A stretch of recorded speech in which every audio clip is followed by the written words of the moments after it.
엄마나 잘 하세요. 제가 알아서 할게요. 얘가 좀 버릇이 없네. 나쁘네. 제가 직업이 초등학교 교사에 이제 경력이 19년 되다 보니 참 많은 시간 동안 정말 많은 초등학생들을 보아왔습니다. 그러다 보니 다른 사람들보다 초등학생들에 대해 많이 알게 되었는데요. 1만 시간의 법칙처럼요. 어른과 초등학생의 세계는 같은 점도 있지만 분명히 다릅니다.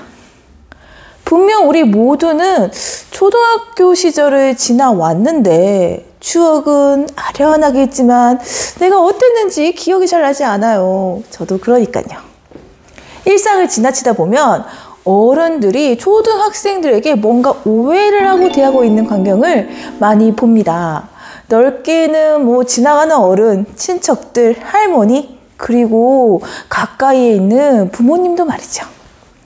오늘은 초등학생들에게 어른이 오해하고 있는 사실 3가지에 대해서 알려드리려 합니다. 첫 번째, 초등학생들이 말한 대로 다 안다고 믿지 마세요. 이게 무슨 말이냐면요. 말을 정말 어른 뺨치게 잘하는 초등학생들을 정말 많이 봅니다. 그들의 사고가 머릿속까지 어른과 같다고 오해하시면 안 됩니다. 초등학생들의 언어 습득을 잘 관찰해 보면은 학습을 하는 것이 아니라 그 말이 어떤 뜻을 가지고 있는지 정확히 알고 쓰는 말이 아니라 그 말을 쓴 상황을 이렇게 살펴보고 비슷한 상황에서 말을 복사해서 사용하는 것입니다. 즉, 그 말을 사용하는 상황을 정확히는 잘 모르고 비슷한 상황에서 써보고 주변 어른들이나 사람들의 반응을 이렇게 살펴보고 맞다 싶으면 계속 쓰는 것입니다. 그러니 당연히 오해를 할 수밖에 없습니다. 그 말의 본 뜻이 부정적인 뉘앙스를 가지고 있다는 것을 잘 알지 못한 채 의미가 통한다고 계속 쓰게 된다면 사람들은 초등학생이 이 의미를 잘 알지 못하고 쓴다고 생각지 못하고 그 친구가 나쁜 의도를 가지고 있다고 오해를 합니다. 그래서 버릇이 없다고 상대가 오해를 하게 되는 거죠. 한국말이라는 것이 아다르고 어다르고 어렵잖아요. 예를 들면 이런 말이죠. 엄마나 잘 하세요. 제가 알아서 할게요. 이런 말들 어린이가 갑자기 쓰면 엄청 건방져 보이잖아요. 왠지 모르게 기분 나빠요. 어린이들이 이 말이 주는 뉘앙스를 모른 채 다른 어른들이 상황에 맞게 쓰니 자기도 비슷한 상황에서 써본 겁니다. 정말 엄마는 엄마 일을 잘 하시란 뜻에서 정말 내일 정도는 내가 알아서 잘 할 수 있다는 그런 뜻에서 저런 말을 복사해서 사용하는 경우가 있습니다. 또 의미가 통하기 때문에 정확히 교정을 하지 않고 계속 사용하게 된다면 어른들의 비속어를 사용하는 약간은 질 나쁜 어린이로 오해를 하는 경우도 많았습니다. 대표적으로 욕설이나 비속어가 여기에 해당되고요. 그런데 이런 어린이들과 자세히 이야기를 나누다 보면은 아이들은 그 본뜻과 부정적 뉘앙스를 정확히 알지 못한 채 상대가 그 말을 듣고 어떤 감정을 가지는지 알지 못한 채 쓰는 경우가 많았습니다. 그래서 그 본뜻을 알려주면 깜짝 놀라면서 다시는 안 쓰게 되더라고요. 말을 잘해서 사고까지 그렇다고 오해해서 그들에게 너무 많은 짐을 지우고 자율권을 주면은 어린이들은 감당하지 못합니다. 학년별로 편차는 있지만 6학년 때까지도 비슷합니다. 그들이 어린이란 사실을 절대 잊지 마세요. 둘째, 초등학생들이 자신의 감정을 온전히 표현할 줄 안다고 생각하지 마세요. 초등학생들이 하나의 완전한 인격체는 맞습니다. 그런데 초등학생들은 아직 인생 경험이 적습니다. 그만큼 처음 겪는 경험도 있고 그럴 때 어떤 감정을 가져야 하는지 본인조차 생소한 감정을 가질 때가 많습니다. 흔히 감정을 느낀다고 하는데 초등학생들을 오랫동안 또 관찰한 결과 감정을 느끼는 것도 맞지만 감정도 어느 정도 학습을 포함하더라는 것이죠. 어떤 상황을 겪고 나서 난 다음 본인의 기분을 감지하는데 그것이 긍정적 기분인지 부정적 기분인지 부정 중에서도 불편한 기분인지 느껴도 되는 기분인지, 그리고 이러한 감정을 가질 때 그 감정을 어떻게 표현해야 하는지, 어떻게 해소해야 하는지 잘 알지 못합니다. 어떨 땐 여러 감정이 복합적으로 섞여 있는 것을 알지 못해 자신의 감정에 혼란을 겪기도 합니다. 이것은 어른도 가끔 겪는 문제라 얼마나 어려운지 아시겠죠? 어린이가 감정에 대한 경험이 부족한 것은 사실이지만 감정의 종류가 어른보다 단조로운 것은 아니기 때문이죠. 그래서 초등학생들을 대하실 때 때로는 그 감정을 온전히 받아주기보다 함께 아이의 감정을 찾아줘야 하는 경우도 있고, 이에 대한 표현을 가르쳐야 되거나 절제시키거나 또 착각하고 있는 감정에 대해서 알려줘야 할 때도 있답니다. 감정교육에 대한 이야기는 짧지 않으니 기회가 되면 한 번 더 다루도록 하겠습니다.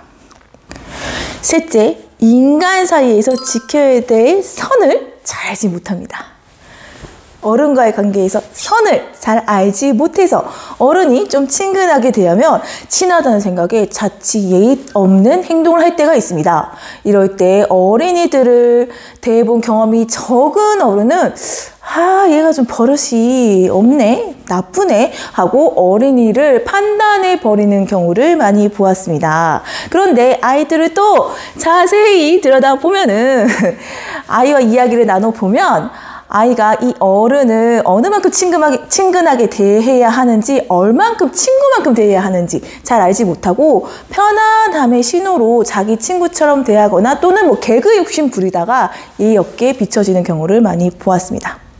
자, 여기 어린이가 한 명 있는데 친근하게 대한 어른에게 자칫 버릇없게 에이 그게 뭐예요, 너무 못생겼어요 이러다가도 어른이 조금 엄격하게 선을 정해주면 다시 예의가 발라지는 것이 어린이입니다.